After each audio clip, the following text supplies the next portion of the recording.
What they saw was a meth addict. When she was 20 years old, Alexandra Stevenson was being trafficked by her then boyfriend. When she got into a car accident and was taken to hospital, she says none of the healthcare workers there realized she was in trouble. If someone had asked me about my bruises or the cuts I had, or, I at one point was told that I was frantically saying, I have to get out of here. I have to get out of here. I have to work. My boyfriend's going to be really mad. I have to go.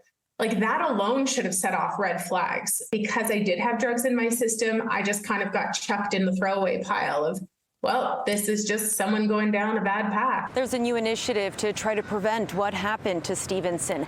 The Canadian Alliance of Medical Students Against Human Trafficking is calling on the Medical Council of Canada, which decides what medical students need to learn, to include questions in exams on human trafficking, which the Centre to End Human Trafficking says is occurring at shocking levels.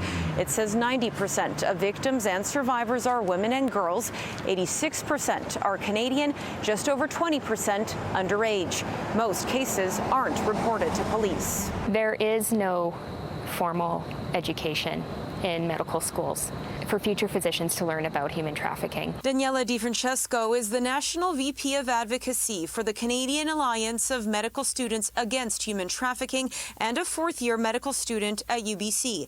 She says studies show 88% of victims come into contact with the healthcare system while being trafficked, but only 11% of Canadian medical students are able to identify signs of human trafficking, like injuries at different stages of healing or an overbearing companion. Physicians are not necessarily equipped with the knowledge to be able to recognize what the potential signs of a trafficked person could look like in a clinical setting, and are not equipped with the knowledge in terms of the supports that they could offer. There's a massive knowledge gap, and there's an opportunity for physicians to intervene, to recognize trafficked persons and to support them. Stevenson, now an advocate and public speaker, says this initiative could have helped her. Healthcare workers are front line. They can make a huge difference. And in my experience, there are so many that still don't feel confident that they would be able to spot trafficking, or they would know how to ask the right questions. In an emailed statement to City News, the Medical Council of Canada says it reviews examination content on a periodic basis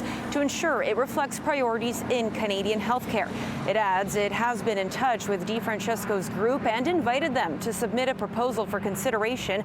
She's doing that next month. We are hopeful that this is a good time to bring this to their attention and to have some palpable change. If all of those healthcare workers had the ability and the knowledge to ask the right questions, spot, things that might be happening, offer resources, can you imagine how much we might be able to lift victims out of their situation? In Vancouver, Monika Gul, City News.